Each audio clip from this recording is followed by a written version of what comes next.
Hello and welcome back, and we are going to start chapter number 2 of Hindi, class 7. Book is Vasant and the name of the chapter is दादी माँ। और ये कौन सा खंड है? गद्य खंड। और विधा क्या है इसकी कहानी। तो शुरू करते हैं। कमज़ोरी ही है अपनी, पर सोच तो ये है कि ज़रा सी कठिनाई पड़ते बीसों गर्मी, बरसात और वसंत देखने के बाद भी मेरा मन सदा नहीं तो प्राय अनमनासा हो जाता है। क्या मतलब है? वो कह रहा है, जो लेखक है यहाँ पे जिन्होंने ये कहानी लिखी है, वो ये कह रहे हैं कि लेखक ने बीसों गर्मियाँ, बरसात, वसंत, मतलब बीसों मीन्स बहुत सारे सीजन्स देख लिए हैं। दिस मीन्स कि इनडायरेक्टली वो ये कह रहे हैं कि मेरी इतनी आयु हो गई है कि इतने सीजन्स मैंने देख लिए हैं, पर फिर भी ज़रा सी कठिनाई पड़ते ही मन सदा, हमेशा तो नहीं बट कभी कभी अनमना सा हो जाता है, अपसेट हो जाता है। और ये क्या है? ये मन की कमज़ोरी ही है। तो लेखक ये कह रहा है कि ये उनकी मन की कमज़ोरी ही तो है कि इतनी उम्र हो जाने के बाद भी उसका अभी भी थोड़ी सी भी मुश्किल अगर आती है, कठिनाई आती है, तो उसका मन कभी कभी अनमना अपसेट हो जाता है। मेरे शुभ चिंतक मित्र मुंह पर मुझे प्रसन्न करने के लिए आने वाली छुट्टियों की सूचना देते हैं। अब उसके जो फ्रेंड्स हैं वो उसको आने वाली जो छुट्टियां आने वाली होती हैं उसको याद दिला के उसका मन खुश करते हैं, और पीठ पीछे मुझे कमज़ोर और ज़रा सी प्रतिकूलता से घबराने वाला कहकर मेरा मजाक उड़ाते हैं। तो ये लेखक को पता है कि उसके सामने उसके शुभचिंतक, उसके जो मित्र हैं उसके सामने तो उसके शुभचिंतक बनते हैं, और जो भी आगे आने वाली छुट्टियां हैं उसकी न्यूज़ देते हैं उसको खुश करने के लिए। बट लेखक की पीठ के पीछे वह उसकी बुराई करते हैं। मतलब वो कहते हैं कि ये तो बंदा बड़ा कमज़ोर है और ज़रा सी प्रतिकूलता से घबराने वाला, मीन ज़रा सी मुश्किलों से घबरा जाने वाला कहकर लेखक का मजाक उड़ाते हैं। कौन? उसके दोस्त, उसके जो मित्र हैं। मैं सोचता हूँ, अच्छा अब कभी उन बातों को ना सोचूंगा। अब जो लेखक है वो स्ट्रॉन्ग होने की कोशिश करता है। वो सोचता है कि मैं ऐसे दोस्तों की बातों को बार बार अपने माइंड में नहीं लेके आऊँगा। ठीक है, जाने दो, सोचने से होता ही क्या है। तो वो कह रहे चलो कोई बात नहीं, ये सोचने से क्या फ़र्क भी क्या पड़ता है। मतलब अगर मैं ऐसे ख्याल सोचूंगा भी, उससे वो कोई मित्र ठीक थोड़ी हो जाएंगे या मेरे बारे में ऐसा कहना बंद थोड़ी कर देंगे। पर बस मेरी आंखों के सामने शरद की शीत किरणों के समान स्वच्छ शीतल किसी की धुंधली छाया नाच उठती है। पर वो कहता है फिर से, मतलब बार बार मेरी आंखों के सामने शरद होता है सर्दी, सर्दी की शीत मतलब ठंडी, किरणों के समान। तो सर्दी में जो सूरज की किरणें होती हैं वो ठंडी लगती है ना, तो वैसे ही ठंडी किरणों के समान शीतल मतलब ठंडी किसी की धुंधली छाया, उसके आंखों के सामने किसी की धुंधली छाया नाच उठती है। मीन्स उसकी आंखों के सामने किसी की शक्ल आने लग जाती है। मुझे लगता है जैसे क्वार के दिन आ गए हैं। तो Kwar is a name of a month. जैसे हम इंग्लिश में जनवरी, फरवरी टू दिसंबर करते हैं, वैसे ही हमारे हिंदू कैलेंडर में भी मंथ्स के नेम होते हैं जो हिंदी में होते हैं। तो ये 7th मंथ है एज़ पर हिंदू कैलेंडर, जिसका नाम है क्वार। तो मुझे लगता है जैसे क्वार के दिन आ गए हैं, मेरे गांव के चारों ओर पानी ही पानी हिलौरे ले रहा है। तो अब ये लेखक ऐसा सोच रहा है और फील कर रहा है कि जैसे कि क्वार के दिन मतलब क्वार का महीना आ गया है और लेखक के गांव में सब तरफ, चारों तरफ पानी ही पानी हिलौरे ले रहा है। मीन्स पानी की वेव्स दिख रही हैं उसको। दूर के सिवान से बहकर आए हुए मोथा और साई की अधगली घासें, घेवर और बन प्याज की जड़ें तथा नाना प्रकार की बरसाती घासों के बीच सूरज की गर्मी में खौलते हुए पानी में सड़कर एक विचित्र गंध छोड़ रहे हैं। अब क्योंकि उसके गांव में चारों तरफ पानी ही पानी है, तो दूर के सिवान मीन्स दूर की सीमा या बॉर्डर से बहकर आए हुए मोथा और साई की अधगली घासें। तो ये मोथा और साई क्या है? These are the roots of a plant. मोथा क्या होती है? Root of a plant. और साई क्या होता है? Type of a grass. तो ये हिंदी में रूट्स और ग्रास के नाम हैं। इनकी अधगली घासें मीन्स क्योंकि पानी में है तो आधी गल चुकी हैं। घेवर क्या होता है? रात को उगने वाली घास। और बन प्याज क्या होता है? खेतों में जो उगने वाली घास होती है। और बन प्याज क्या है? खेतों में उगने वाली घास की जड़ें तथा नाना मीन्स अनेक प्रकार की बरसाती घासों के बीच सूरज की गर्मी में खौलते हुए पानी में, क्योंकि सूरज की गर्मी है तो क्वार के महीने में सूरज की गर्मी होती है, उसके कारण पानी बहुत गर्म हो जाता है, तो उस पानी में सड़कर इस सारी घासें मिक्स होकर कुछ अजीब सी महक छोड़ रहे हैं। अजीब सी गंध मतलब महक। रास्तों में कीचड़ सूख गया है और गाँव के लड़के किनारों पर झाग भरे जलाशयों में धमाके से कूद रहे हैं। तो ये कह रहे हैं कि कीचड़ जो है वो काफ़ी जगह पे सूख गया है और गाँव में जो लड़के हैं वो किनारे पे थोड़ा पानी नहीं रह जाता जिसमें थोड़ी झाग टाइप होती है, उसमें धमाके से कूद रहे हैं, मतलब उसमें कूद रहे हैं। कहाँ गया? अपने अपने मौसम की अपनी अपनी बातें होती हैं। तो वो कह रहे हैं हर मौसम में कुछ अलग अलग, हर मौसम की अलग अलग बातें होती हैं, अलग अलग खूबियाँ होती हैं। आषाढ़ में आम और जामुन ना मिले। आषाढ़ क्या होता है? आषाढ़ भी एक मंथ का नेम है। तो आषाढ़ के महीने में अगर आम और जामुन ना मिले मतलब ये गर्मी का महीना होगा। चिंता नहीं, मतलब उसकी कोई टेंशन नहीं है। अगहन में, अगहन भी एक मंथ का नेम है। चिड़ा और गुड़ ना मिले तो दुख नहीं। चैत के दिनों में, चैत क्या होता है? First month of Hindu calendar जो मार्च और अप्रैल के बीच में होता है। चैत के दिनों में लाई के साथ, लाई क्या होता है? धान और बाजरा, जो भुना हुआ धान और बाजरा होता है ना। धान क्या होता है? राइस। तो राइस और बाजरा जो भुना हुआ होता है, मतलब रोस्टेड टाइप ऑफ जो हम आजकल खाते हैं, जो डाइट कॉन्शियस लोग होते हैं, तो वो ये सब चीज़ें खाते हैं, धान बाजरा रोस्टेड करके ना, और बाजरा जो हम बर्ड्स को भी खिलाते हैं। तो चैत के दिनों में, मतलब फर्स्ट जो मार्च और अप्रैल के बीच के दिनों में लाई के साथ गुड़ की पट्टी ना मिले, अफसोस नहीं। तो वो अलग अलग महीनों में बता रहे हैं कि आषाढ़ के महीने में आम और जामुन ना मिले तो कोई टेंशन नहीं है। अगहन में चिड़ा और गुड़ ना मिले तो कोई बात नहीं, तब भी कोई दुख नहीं होता। चैत के महीने में लाई के साथ गुड़ की पट्टी ना मिले तब भी कोई अफसोस नहीं होता। पर क्वार के दिनों में इस गंधपूर्ण झाग भरे जल में कूदना ना हो तो बड़ा बुरा मालूम होता है। तो वो ये कह रहे हैं कि पर क्वार का मंथ, जो क्वार का मंथ है वो क्या है? It is a month between September and October, Hindu month है जो। तो इस मंथ में अगर झाग भरे पानी में, जो बारिश का पानी है खड़ा हो जाता है, उस पानी में अगर कूदना ना मिले ना तब बड़ा बुरा लगता है। मतलब ये सब महीनों में आम ना मिले, इस एक महीने में आम ना मिले, एक में गुड़ ना मिले, ये वो। बट अगर क्वार के महीने में ऐसे पानी में, गंधपूर्ण झाग भरे पानी में अगर कूदने को ना मिले तो बड़ा बुरा लगता है दिल को। मैं भीतर हुड़क रहा था, मतलब मैं अंदर से तरस रहा था। 2-1 दिन ही तो कूद सका था, नहा धोकर बीमार हो गया। अब ये क्या कह रहे हैं कि ये जो लेखक है वो अपने गाँव में गए थे, तो वो वहाँ पे 1-2 दिन ही कूद पाए, मतलब ये जो झाग भरे पानी में। उसके बाद क्या हो गया? बीमार हो गया। हल्की बीमारी न जाने क्यों मुझे अच्छी लगती है। अभी लेखक को जो हल्की हल्की बीमारी हो, जिसमें थोड़ा थोड़ा बुखार आए, वो अच्छा लगता है। जिसमें थोड़ा बहुत सिर दर्द हो और खाने के लिए देखो थोड़ा थोड़ा ज्वर हो, ज्वर मतलब बुखार, सर में साधारण दर्द और खाने के लिए दिन भर नींबू और साबू। तो ऐसी बीमारी जिसमें थोड़ा बहुत बुखार हो, हल्का हल्का सा, और थोड़ा सा सिर दर्द हो, और खाने के लिए क्या मिलना चाहिए? नींबू और साबू। ये उसको अच्छा लगता था, तो ऐसी बीमारी उसको अच्छी लगती थी। लेकिन इस बार ऐसी चीज़ नहीं थी। ज्वर जो चढ़ा तो चढ़ता ही गया। पर वो कह रहा है कि इस बार जो बुखार हुआ ना वो बड़ा डिफरेंट बुखार हुआ। अब जो बुखार जो चढ़ रहा है तो चढ़ता ही जा रहा है। रजाई पर रजाई, और उतरा रात 12 बजे के बाद, कि इतनी ठंड लग रही थी कि रजाई पे रजाई लेनी पड़ी। और फिर कब उतरा बुखार? रात को 12 बजे के बाद उतरा। दिन में मैं चादर लपेटे सोया था। दादी माँ आई, शायद नहाकर आई थी। अब वो चादर लपेट के दिन में सो रहा था, तो कौन आई उसके पास? उसकी दादी माँ। और उसको लग रहा है शायद वो नहा कर आई थी। क्यों? उसी झाग वाले जल में, उसको लग रहा है उसी झाग वाले जल में दादी माँ नहा के आई थी। पतले दुबले स्नेह सने शरीर पर, तो पतले और दुबले, स्नेह सने मीन्स प्यार वाली थी बड़ी वो, अपने शरीर पर सफ़ेद किनारी हीन मतलब विदाउट एनी बॉर्डर, किनारी बॉर्डर, हीन मतलब without, so without any border dhoti, सन से सफ़ेद बालों के सिर पर सद्य टपके हुए जल की शीतलता। अब वो क्या कह रहे हैं कि बड़ी प्यार वाली थी, शरीर पर सफ़ेद, जो उसने साड़ी टाइप पहनी हुई थी, धोती पहनी हुई थी, और सन से, सन मतलब ऊन, तो ऊन की तरह सफ़ेद बालों के सिरों पर, क्योंकि दादी माँ है ना, ओल्ड एज है, तो उनके सारे हेयर क्या है? वाइट है। ये देखो, ये वाइट हेयर है, तो ऐसे लग रहे हैं जैसे ऊन का गोला होता है ऐसे। और क्योंकि वो नहा के आई थी तो उनमें से क्या टपक रहा था? जल टपक रहा था, ठंडा ठंडा जल टपक रहा था। आते ही उन्होंने सर पेट छुए। अब आते ही दादी माँ ने लेखक के सर और पेट पे टच करके देखा, जैसे बड़े लोग टच करते हैं ना जब छोटे बच्चे बीमार होते हैं। आंचल की गांठ खोल किसी अदृश्य शक्तिधारी के चबूतरे की मिट्टी मुंह में डाली, और अपने आंचल में, मतलब साड़ी जो उसने धोती पहनी थी उसके पल्लू में कहीं पे कुछ उसने बांधा हुआ था। चबूतरा क्या होता है? चबूतरा होता है सॉर्ट ऑफ छत। तो अपने चबूतरे की अपने आंचल की गांठ खोली, और उस गांठ में उसने क्या लिखा हुआ था? अदृश्य शक्तिधारी। अदृश्य मतलब ना दिखने वाला, कोई ऐसा शक्तिशाली चीज़ जो ना दिखने वाली हो, ऐसे चबूतरे से वो क्या लेके आई थी? मिट्टी लेके आई हुई थी, जो जैसे किसी के हम कहते हैं ना कि ये खाओगे तो आप ठीक हो जाओगे, सॉर्ट ऑफ देसी दवाई। तो वो चबूतरे से, छत से मिट्टी उसके मुंह में डाल दी, माथे पर लगाई, उसके मुंह में भी थोड़ी सी खिला दी और उसके माथे पर भी लगाई। जैसे कई बार हम वो भी लगाते हैं ना, जो साईं बाबा जी की वो होती है, क्या बोलते हैं उसको? विभूति। तो वैसे ही दादी माँ कोई शक्तिधारी मीन्स ऐसी चीज़ जिसमें शक्ति हो, बट वो शक्ति दिखने ना वाली हो, अदृश्य हो। पता नहीं कौन से चबूतरे से लाई थी, कौन सी छत से कहीं से लाई थी, तो वो मिट्टी उसके थोड़ी सी मुंह में डाली और थोड़ी माथे पर लगाई। दिन रात चारपाई के पास बैठी रहती, कभी पंखा जलती, कभी जलते हुए हाथ पैर कपड़े से सहलाती। जलते हुए मीन्स क्योंकि बुखार जब बहुत ज़्यादा हो रहा था लेखक का, तो वो उसके हाथ पैर कपड़े से सहलाती थी। मीन्स जैसे हम पट्टियाँ करते हैं ना जब बहुत गर्म हो जाता है बॉडी, अगर बुखार ना उतर रहा हो, तो वो भी ऐसे कर रही थी। सर सहलाती मीन्स हाथ पर रगड़ती थी। सर पर दालचीनी का लेप करती, दालचीनी क्या होती है, सिनेमन, तो उसका लेप मीन्स उसका सॉर्ट ऑफ पेस्ट बना के लगाती थी।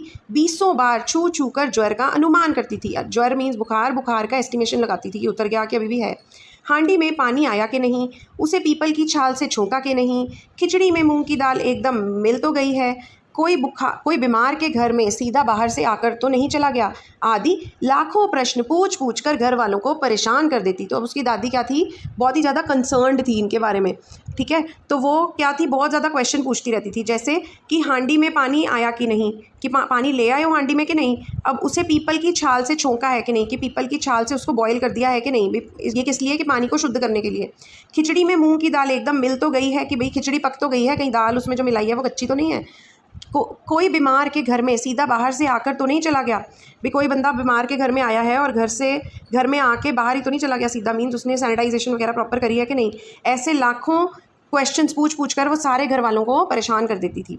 दादी माँ को गंवई गांव की 50 किस्म की दवाइयों के नाम याद थे, मतलब अब उनको देसी नुस्खे बहुत सारे पता थे, 50 देसी नुस्खों के उनको नाम, मतलब उनको मुँह ज़ुबानी याद थे वो सब देसी दवाइयाँ। गांव में कोई बीमार होता उसके पास पहुंचती और वहाँ भी वही काम, मतलब जैसे अब वो लेखक को टच कर करके देख रही थी, बार बार छू छू कर, कभी पेट कभी माथा, तो जब भी गांव में भी कोई बीमार होता ना तो वो वहाँ पे पहुँच जाती थी और फिर ऐसे ही करती थी, हाथ छूना, माथा छूना, पेट छूना, फिर भूत से लेकर मलेरिया, सरसाम, निमोनिया तक का अनुमान विश्वास के साथ सुनाती। मतलब जब भी कोई बीमार होता उसको चेक करने चली जाती वहाँ, फिर वैसे ही उसका हाथ छूती, पेट छूती और उसका माथा छू के चेक करती, और फिर क्या बीमारी हो सकती है उसका अनुमान, उसका एस्टिमेट बहुत ही कॉन्फिडेंस से बताती थी कि इसको मलेरिया हुआ है, या इसको भूत की बीमारी है, या निमोनिया हुआ है, या सरसाम। सो ये सारे डिजीज़ के नाम हैं। महामारी और विषुचिका के दिनों में रोज़ सवेरे उठकर स्नान के बाद लवंग और गुड़ मिश्रित जलधार, गुग्गल और धूप। तो इसका क्या मतलब है, जब महामारी मतलब जैसे जब वायरल बहुत फैला होता था, या फिर विषुचिका क्या होती है, ऐसी बीमारी जो छूने से फैलती है, टच से। तो ऐसी जब बीमारी फैली हुई थी तो वो होती थी, तो वो क्या करती थी, रोज़ सवेरे उठकर स्नान मीन्स नहाती थी, और नहाने के बाद लवंग मतलब लौंग और गुड़ का मिक्सचर बना के उसके जल का छिड़काव करती थी, गुग्गल और धूप भी जलाती थी, मतलब पूरे घर में। इससे क्या होता है कि जो वायरस वगैरह है वो मर जाता है, जैसे आजकल भी हम करते हैं ना, गूगल को पूरे घर में जला के घुमाते हैं, तो इससे कहा जाता है कि नेगेटिव एनर्जी ख़त्म हो जाती है। सफाई कोई उनसे सीख ले, मतलब वो सफाई की बहुत सफाई पसंद थी वो। दवा में देर होती, मिश्री या शहद खत्म हो जाता, चादर या गिलाफ नहीं बदले जाते, गिलाफ क्या होता है, पिल्लो कवर, नहीं बदले जाते, तो वे जैसे पागल हो जाती मतलब गुस्सा हो जाती थी। अगर कोई दवाई में देर होती, मतलब अगर टाइम पे दवाई ना ली जाती, या कोई भी उसका जो देसी नुस्खों के लिए जो उनको आइटम चाहिए होती है, मिश्री या शहद वगैरह, वो अगर वो ख़त्म हो जाती, या अगर चादर नहीं बदली गई, या पिल्लो कवर्स नहीं बदले जाते थे, तो वो बहुत गुस्सा हो जाती थी। बुखार तो मुझे अब भी आता है, नौकर पानी दे जाता है, मेस महाराज अपने मन से पकाकर खिचड़ी या साबू, डॉक्टर साहब आकर नाड़ी देख जाते हैं, और कुनैन मिक्सचर की शीशी की तिताई के डर से बुखार भाग जाता है। तो वो कह रहा है कि बुखार, मतलब ये वो बता रहे हैं जब वो छोटा होता था तो क्या क्या करती थी दादी माँ, और वो कह रहा है मैं बड़ा हो गया हूँ, बुखार तो अभी भी आता है। नौकर जो है वो पानी दे जाता है, जो मेस का महाराज है, मतलब जो मेस का कुक है, वो अपने हिसाब से खिचड़ी और साबू वगैरह बना के दे जाता है। डॉक्टर नाड़ी मीन्स नर्व्स, तो डॉक्टर नर्व्स चेक करके दवाई दे देते हैं। और कुनैन क्या होती है, बहुत ही कड़वी दवाई, कुनैन मिक्सचर की शीशी की तिताई मतलब तीखेपन से, मतलब वो कुनैन बहुत ही तीखी और कड़वी दवाई होती है, उसके तीखेपन से ही उसके तीखेपन के डर से ही बुखार भाग जाता है। पर न जाने क्यों ऐसे बुखार को बुलाने का जी नहीं होता। पर वो कह रहा है कि ठीक है, आजकल बहुत अच्छा हो गया है, मतलब मेरी पूरी सेवा होती है, नौकर है, मेस का महाराज है, डॉक्टर है, अच्छा ट्रीटमेंट कर देता है, बट वो मज़ा नहीं है। तो एक तरह से ये डिफरेंस बता रहा है कि जब वो बचपन में था तब उसको बुखार अच्छा लगता था, क्योंकि उसको दादी माँ की बहुत ज़्यादा अटेंशन मिलती थी, तो उसको बचपन वाला बुखार में ज़्यादा मज़ा आता था। क्यों मज़ा आता था, क्योंकि पूरी दादी माँ की अटेंशन मिलती थी, और दादी माँ अगर किसी भी चीज़ की कमी होती थी पूरे घर को सिर पर उठा लेती थी, और बार बार चेक करती थी, पूरा अटेंशन देती थी, जो ज़्यादातर छोटे बच्चों को बहुत अच्छा लगता है। बट अब वो कह रहा है कि अब ऐसी अटेंशन मिलती नहीं है, तो इसलिए अब उसको बुखार अच्छा नहीं लगता।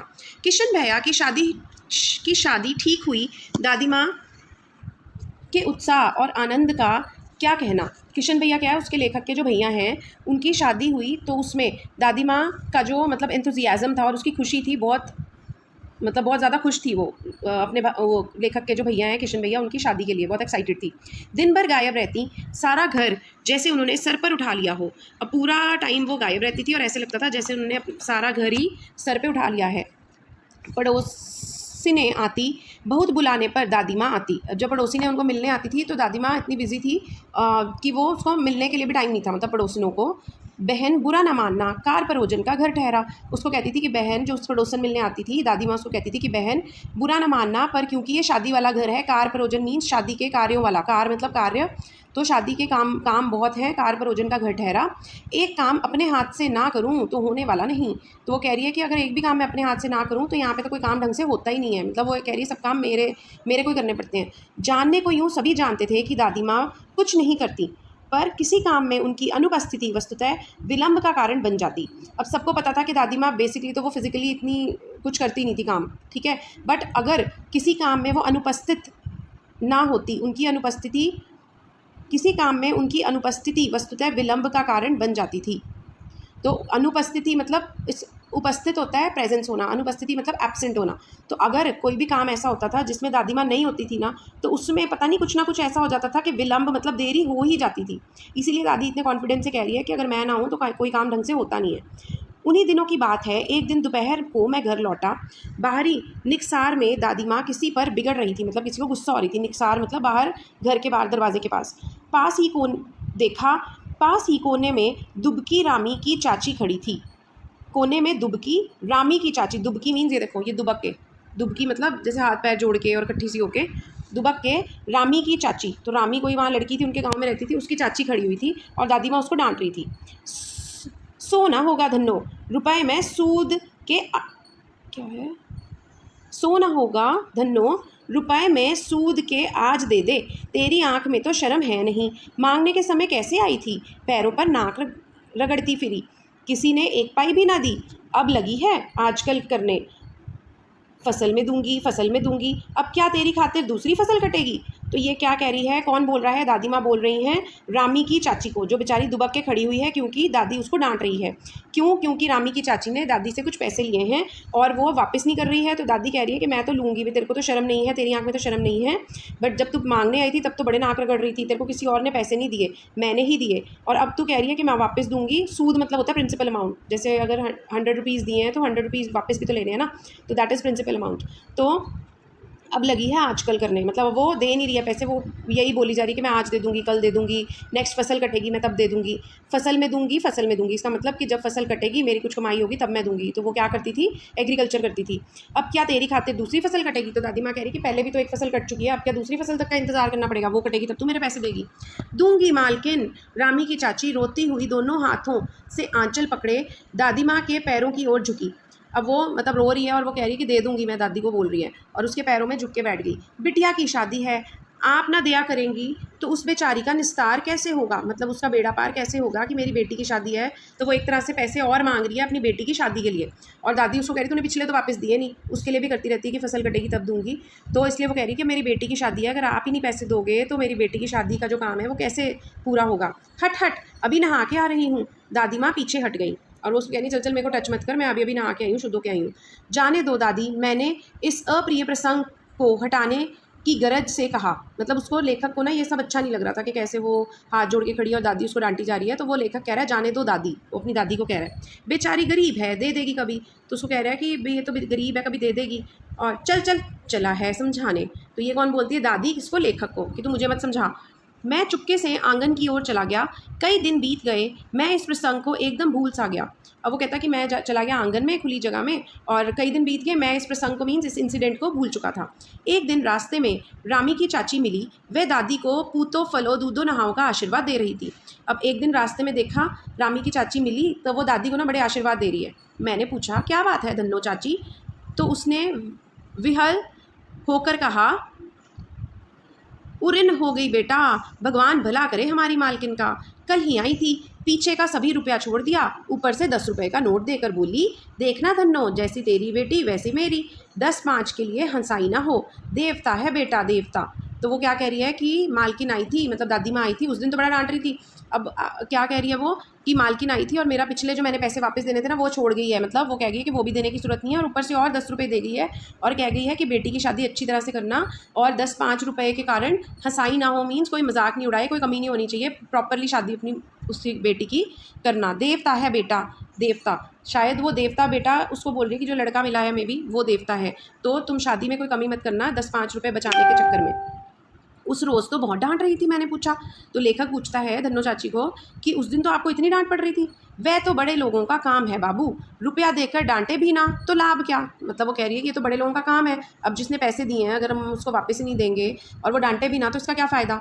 मैं मन ही मन इस तर्क पर हंसता हुआ आगे बढ़ गया और वो लेखक हंसने लग गया कि वाह वाह, कि पहले तो दादी डांटती है और फिर खुद ही आके इतने पैसे भी दे गई और पुराना भी माफ़ कर गई, पहले उसको डांट रही थी कि पुराना भी वापस कर, तो अब वो मन ही मन मुस्कुराया और आगे चला गया। किशन के विवाह के दिनों की बात है। विवाह के 4-5 रोज़ पहले से ही औरतें रात रात भर गीत गाती हैं। तो ये पहले भी होता था, लेडीज़ संगीत टाइप शुरू हो जाता था, उसके भाई की शादी थी तो रात रात को तक लेडीज़ बैठ के गाने गाती थी। विवाह की रात को अभिनय भी होता था, तो जिस दिन शादी होती थी ना उस दिन पूरा नाटक होता था। अभिनय मीन्स एक्टिंग, और कौन करती थी, सारी लेडीज़ करती थी। ये प्राय एक ही कथा का हुआ करता है। उसमें विवाह से लेकर पुत्र उत्पत्ति तक के सभी दृश्य दिखाए जाते हैं। सभी पार्ट औरतें ही करती हैं, तो मतलब वो नाटक करती थी, विवाह से लेके पूरी फैमिली लाइफ मतलब शो करती थी। पुत्र उत्पत्ति मतलब पुत्र के पाने तक, बच्चे होने तक का पूरा सॉर्ट ऑफ प्ले या नाटक प्रेजेंट करती थी, और सारी जो थी पार्टिसिपेट कौन करती थी उसमें, लेडीज़ ही करती थी। मैं बीमार होने के कारण बारात में ना जा सका। मेरा ममेरा भाई राघव दालान में सो रहा था, मतलब छत पे सो रहा था। वह भी बारात जाने के बाद पहुंचा था। औरतों ने उस पर आपत्ति की। अब ये दोनों लड़के थे तो ये बारात में नहीं गए थे, ये घर पे थे, तो अब वो औरतों ने क्या करना था, अपना जो नाटक था वो करना था, परफॉर्म करना था, क्योंकि वो सारा लेडीज़ का ही होता है। तो वो कह रही थी कि ये लड़के नहीं होने चाहिए। दादी माँ बिगड़ी, लड़के से क्या पर्दा, लड़के और ब्रह्मा का मन एक सा होता है। अब वो कह रही है कि मेरे इन लड़कों को मत हटाओ, मतलब ये लेखक को बहुत ज़्यादा इंपॉर्टेंस देती है दादी माँ, बड़ा लाडला बना के रखा हुआ है। तो वो अब लेडीज़ को ही डांटने लग गई कि लड़के से, भाई लड़कों से क्या पर्दा, मतलब इनसे क्या छुपाने की बात है, लड़का और ब्रह्मा जी का मन एक जैसा होता है। तो लड़के के मन को किससे कंपेयर कर दिया, ब्रह्मा जी के। तो दादी ने और अपनी फ्रेंड्स पे, जो लेडीज़ थी अपने आसपास की, उन्हीं पे बिगड़ गई। मुझे भी पास ही एक चारपाई पर चादर उड़ाकर दादी माँ ने चुपके से सुला दिया था, और दादी माँ ने उसको पकड़ा लेखक को, और वहीं पे चारपाई पर मतलब मंजी पर चादर ओढ़कर, ताकि वो कुछ देख ना पाए, उसको पूरा सिर तक चादर देके उसको सुला दिया कि भाई तू यहाँ सो जा, तू देखी मत कुछ। बड़ी हंसी आ रही थी, सोचा कहीं ज़ोर से हंस दूँ, भेद खुल जाए तो निकाल बाहर किया जाऊंगा, पर भाभी की बात पर हंसी रुक ना सकी और भांडा फोड़ हो गया। मतलब वो जब प्ले कर रही थी तो इनको सुन सुन के, और वो चादर में से थोड़ा बहुत दिख रहा होगा, तो वो देख देख के बहुत ही ज़्यादा हंसी आ रही थी कि ये लेडीज़ क्या नाटक कर रही हैं। अब जब उसकी मतलब वहाँ पे कोई भाभी थी, कुछ भाभी ने कुछ ऐसी बात बोली कि इतनी ज़्यादा हंसी आई कि वो ज़ोर ज़ोर से हंसने लग पड़ा और भांडा फोड़ हो गया, मीन्स उसकी पोल खुल गई। देबू की माँ ने चादर खींच ली। अब वहाँ पे देबू नाम का कोई होगा, उसकी मम्मी ने ना चादर खींची, मतलब उसको पता लग गया कि ये लड़के शैतानी कर रहे हैं और ये हमारा प्ले या नाटक देख रहे हैं। कहो दादी, ये कौन बच्चा सोया है, बेचारा रोता है शायद, दूध तो पिला दूँ। अब वो कह रही है, मतलब मजाक में कह रही है कि ये देख लो, तुम कह रही हो ये बच्चे हैं और लड़कों से क्या पर्दा करना, ये देखो शायद ये रो रहा है, इसको दूध की, मतलब इसको दूध चाहिए तो दूध पिला दो। मतलब वो एक तरह से डिपिक्ट कर रही है कि ये छोटा बच्चा है तुम्हारा, क्योंकि दादी उसको बहुत लाड प्यार करती थी। दादी माँ बिगड़ी, लड़के से क्यों लगती है, तो दादी माँ उसको गुस्से से कह रही है कि लड़के से क्यों लड़ाई कर रही है। सुबह रास्ते में देबू की माँ मिली, कल वाला बच्चा भाभी, और वो जब लेखक को नेक्स्ट डे मिली तो वो अपनी भाभी को बोल रही है कि ये देखो ये वही है कल वाला बच्चा। मैं वहाँ से ज़ोर से भागा और दादी माँ के पास जा खड़ा हुआ। तो लेखक फटाफट खुद को बचाने के लिए दादी माँ के पास जाके खड़ा हो गया। वस्तुतः किसी प्रकार का अपराध हो जाने पर जब हम दादी माँ की छाया में खड़े हो जाते हैं तो अभयदान मिल जाता है। तो मतलब वो क्यों दादी के पास खड़ा हो गया, क्योंकि उसको पता है कि मैं दादी के पास खड़े हो जाऊँगा तो मुझे अभयदान मीन्स माफ़ी मिल जाएगी। स्नेह और ममता की मूर्ति दादी माँ की एक एक बात आज कैसी कैसी मालूम होती है। तो दादी माँ कैसी हैं, स्नेह और ममता की मूर्ति, उनकी एक एक बात आज कैसी कैसी मालूम होती है। मतलब उसको लेखक को अपनी दादी की एक एक बात याद आ रही है। परिस्थितियों मीन सिचुएशंस का वात्य चक्र जीवन को सूखे पत्ते सा कैसा नचाता है। मीन्स परिस्थितियों का, सिचुएशंस का एक चक्र घूमता रहता है, जैसे सूखा पत्ता हवा में घूमता रहता है ना जब हवा चलती है, तो ऐसे ही हमारी लाइफ में सिचुएशंस ऐसे ही घूमती रहती हैं। इसे दादी माँ खूब जानती थी, और ये चीज़ की नॉलेज दादी माँ को थी कि हर टाइम, मतलब हमारी लाइफ में टाइम एक जैसा कभी नहीं रहता, कभी खुशी तो कभी दुख भी आता है, तो दुख होता है तो खुशी भी आती है। तो ऐसे सिचुएशंस या सर्कमस्टेंसेस लाइफ में चेंज होते रहते हैं। दादा की मृत्यु के बाद से ही वे बहुत उदास रहती। तो जब उनके दादाजी एक्सपायर हो गए उसके बाद दादी माँ बहुत उदास रहने लग गई। संसार उन्हें धोखे की रट्टी मालूम होता, तो संसार उनको मतलब धोखेबाज सा लगता था। दादा ने उन्हें स्वयं जो धोखा दिया अब क्योंकि दादाजी भी उनको धोखा देकर चले गए थे। क्या धोखा दिया था दादा ने? वे सदा उन्हें आगे भेजकर अपने पीछे जाने की झूठी बात कहा करते। तो दादाजी दादी जी को कहते थे कि पहले मतलब दादी जी जाएंगी भगवान के पास, उसके बाद मैं जाऊंगा। तो दादी जी को लगता था कि हाँ भाई दादाजी उन्हें छोड़कर जीवन में कभी नहीं जाएंगे, तो उनके साथ ही रहेंगे हमेशा। बट अभी क्या हो गया था, दादाजी पहले भगवान के पास चले गए थे, मतलब पहले एक्सपायर हो गए थे और दादी जी अकेली रह गई थी दादी की, इसलिए वो थोड़ा उदास रहने लग गई थी। दादा की मृत्यु के बाद कुकुर मुत्ते की तरह बढ़ने वाले मुंह में राम बगल में छुरी वाले दोस्तों की शुभ चिंता ने स्थिति और भी डामाडोल कर दी। कुकुरमुत्ता क्या होता है? मशरूम। तो जब दादाजी एक्सपायर हुए तो मशरूम की तरह बढ़ने वाले मुंह में राम बगल में छुरी वाले दोस्त, मुंह में राम बगल में छुरी मतलब वही जो आपके मुंह पे अच्छे बनते हैं बट पीछे से आपके बारे में बुरी बातें करते हैं, ऐसे दोस्तों की शुभ चिंता ने, ऐसे दोस्तों के कारण स्थिति मतलब सिचुएशन और भी ख़राब हो गई थी। दादा के श्राद्ध में दादी माँ के मना करने पर भी पिताजी ने तो अतुल संपत्ति व्यय की। अतुल मतलब जिसको नापा ना जा सके, अतुल्य जिसको तोला ना जा सके। संपत्ति मीन्स धन पैसा, व्यय मीन्स खर्चा किया। अब पिताजी के जब दादाजी का श्राद्ध करना था तो उन्होंने पिताजी ने बहुत ज़्यादा पैसे खर्च कर दिए। वह घर की तो थी नहीं और इतने पैसे खर्च कर दिए जो मतलब घर के पैसे नहीं थे, इधर उधर से उधार पकड़ के लिए हुए थे। दादी माँ अक्सर उदास रहा करती। माघ के दिन थे, माघ भी एक हिंदी कैलेंडर का महीना है। कड़ाके का जाड़ा पड़ रहा था, मतलब बहुत सर्दी वाला महीना था वो, बहुत ज़्यादा। जाड़ा मीन्स ठंड, कड़ाके की मीन्स बहुत ज़्यादा। पछुआ का सन्नाटा और पाले की शीत हड्डियों में घुसी पड़ती। तो इसका मतलब यही है कि ठंड बहुत ज़्यादा थी, मतलब पूरी बॉडी को बहुत ज़्यादा ठंड फील होती थी। शाम को मैंने देखा दादी माँ गीली धोती पहने कोने वाले घर में एक संदूक पर दिया जलाए हाथ जोड़कर बैठी थी। तो ये है वो, मतलब इतनी ठंड में दादी माँ गीली धोती में बैठी हुई है। मतलब वो कह रहे इतनी ठंड थी बट एक उसके ऊपर संदूक के ऊपर दिया जलाकर दादी माँ बैठी हुई थी हाथ जोड़ के। उनकी स्नेह कातर आंखों में मैंने आंसू कभी नहीं देखे थे। स्नेह कातर मीन स्नेह कातर आंखें मतलब जिनमें प्यार भरा रहता था हमेशा। कभी भी जो लेखक है उसने दादी माँ की आंखों में कभी भी आंसू नहीं देखे थे। मैं बहुत देर तक मन मारे उनके पास बैठा रहा और लेखक भी उनके पास बैठा रहा जब दादी ये कर रही थी संदूक के सामने दिया जला के। उन्होंने आंखें खोली। दादी माँ, मैंने धीरे से कहा, क्या है रे, तू यहाँ क्यों बैठा है? तो ये कौन कह रहा है? दादी माँ लेखक से। दादी माँ, एक बात पूछूं, बताओगी ना? मैंने उनकी स्नेहपूर्ण आंखों की ओर देखा। तो आंखों में देख के लेखक पूछ रहा है कि मैं आपसे कुछ पूछना चाहती हूँ, क्या आप उसका सही जवाब दोगे? क्या है पूछ? तुम रोती थी? तो क्या है पूछ कौन कह रहा है? दादी माँ लेखक से। तुम रोती थी? लेखक दादी माँ से। दादी माँ मुस्कुराई, पागल, तूने अभी खाना भी नहीं खाया ना? चल चल धोती तो बदल लो दादी माँ, मैंने कहा। तो ये पागल ये वाली लाइन कौन बोल रहा है? दादी माँ। देखो सब कुछ इन्वर्टेड कॉमर्स में है। तो दादी माँ कह रही है लेखक को, मतलब वो बात टाल रही हैं एक तरह से, वो मतलब रो रही थी बट उन्होंने जवाब नहीं दिया कुछ। तो वो लेखक कह रहा है कि दादी माँ तुम धोती तो बदल लो, इतनी ठंड है और तुम गीली धोती में बैठे हो। मुझे सर्दी वर्दी नहीं, गर्मी नहीं लगती बेटा। वे मुझे खींचती रसोई में ले गई। अब वो कह रही है मेरे को ठंड लगती है ना गर्मी लगती है, और लेखक को खींचते हुए वो किचन में ले गई। सुबह मैंने देखा चारपाई पर बैठे पिताजी और किशन भैया मन मारे कुछ सोच रहे हैं। दूसरा चारा ही क्या है? तो ये चारपाई पर तो किचन में उन्होंने देखा, सुबह लेखक ने देखा कि उसके जो पापा हैं और जो किशन भैया हैं वो कुछ डिस्कशन कर रहे हैं। और वो क्या बोल रहे हैं? दूसरा चारा ही क्या है? बाबू बोले। बाबू मीन्स पिताजी कह रहे हैं कि अब कोई और रास्ता नहीं बचा है। रुपया कोई देता नहीं, कितने के तो अभी पिछले भी बाकी हैं। वो कह रहे हैं और पैसा कोई दे ही नहीं रहा, और कितने लोगों के तो हमने पिछले वाले पैसे भी देने हैं। अब ये क्यों? मतलब पैसों की कमी की डिस्कशन हो रही है, पैसों की प्रॉब्लम हो गई है। क्यों प्रॉब्लम हुई? क्योंकि उन्होंने दादाजी के श्राद्ध पे बहुत ज़्यादा पैसे खर्च कर दिए गए थे पिताजी ने। और किसकी बातों में आकर? ये जो बगल में छुरी वाले दोस्तों, शुभचिंतक दोस्तों की बातों में आकर बहुत ज़्यादा पैसे खर्च कर दिए दादा ने, उसके लेखक के पापा ने। और श्राद्ध किसका था? दादाजी का। वे रोने रोने से हो गए, मतलब उनकी आवाज़ थोड़ी ऐसी हो गई थी कि अब पैसे कहाँ से लाएं, भी लोग और देते नहीं और जिनके पिछले देने हैं वो भी वापस नहीं किए। रोता क्यों है रे? दादी माँ ने उनका माथा सहलाते हुए कहा। तो दादी माँ, वो अपने बेटा है ना उनका, तो अपने बेटे को कह रही है, जो लेखक के पापा हैं वो दादी माँ के बेटे हैं। तो दादी माँ उसके माथे पर प्यार से हाथ फेरते हुए कहती है कि तू क्यों रो रहा है? मैं तो अभी हूँ ही कि मैं हूँ, तू मेरे होते हुए क्यों रो रहा है? उन्होंने संदूक खोलकर एक चमकती सी चीज़ निकाली। अब जो संदूक के पास वो दिया रख के बैठी हुई थी, वो संदूक खोला और उसमें से एक चमकती हुई चीज़ निकाली। तेरे दादा ने यह कंगन मुझे इसी दिन के लिए पहनाया था। उनका गला भर आया, मतलब गला भर आया मीन्स उनको अभी थोड़ा रोना सा आ गया, जैसे रोने वाली आवाज़। तो वो कह रही हैं क्योंकि अब यहाँ पे फाइनेंशियल प्रॉब्लम आ गई है, तो वो दादाजी ने जो कंगन दादी माँ के लिए कभी पहनाया था, दादी माँ को बनवा के दिया था या दादी माँ को पहनाया था, दादी माँ वो कंगन निकाल के दे रही है दादाजी का। तो मैंने इसे पहना नहीं, इसे सहेज कर रखती आई हूँ। सहेज कर मतलब संभाल कर। ये उनके वंश की निशानी है, तो ये उनकी फैमिली की निशानी है। उन्होंने आंसू पोंछकर कहा, पुराने लोग आगा पीछा सब सोच लेते थे बेटा। तो उन्होंने कहा कि जो बड़े लोग होते थे ना, वो सब चीज़ें, जो भी चीज़ें होती थी, सोच समझकर खर्चा करते थे और सोच समझकर इन्वेस्टमेंट्स करते थे। तो वो ये ऐसा क्यों कह रही है, क्योंकि अब जो दादा ने कंगन बनवाया था, अब वो काम आएगा जब इनके फाइनेंशियल क्राइसिस चल रहे हैं और बहुत सारा पैसा वेस्ट कर दिया है, तो अब वो पैसे की कमी कैसे पूरी होगी, इस कंगन से, कंगन को बेच के।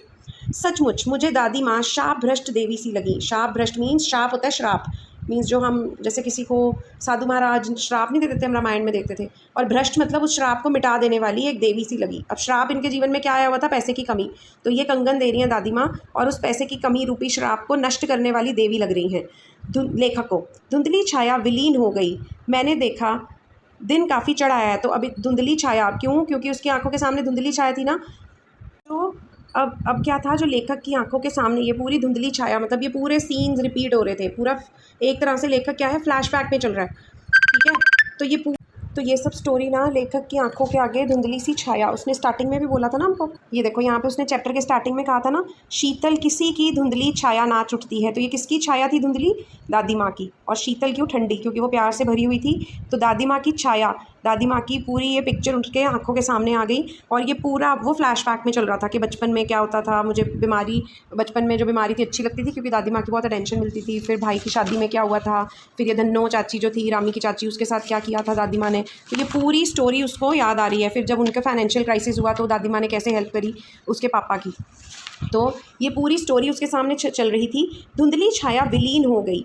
अब ये सब धीरे धीरे जब ये सोच रहा था, अब यहाँ पे अब जो उसकी दादी माँ की जो आंखों के सामने छाया और ये पूरी स्टोरी चल रही थी, ये विलीन हो गई। विलीन हो गई मतलब लुप्त हो गई, ख़त्म हो गई, अदृश्य हो गई। मैंने देखा दिन काफ़ी चढ़ आया है।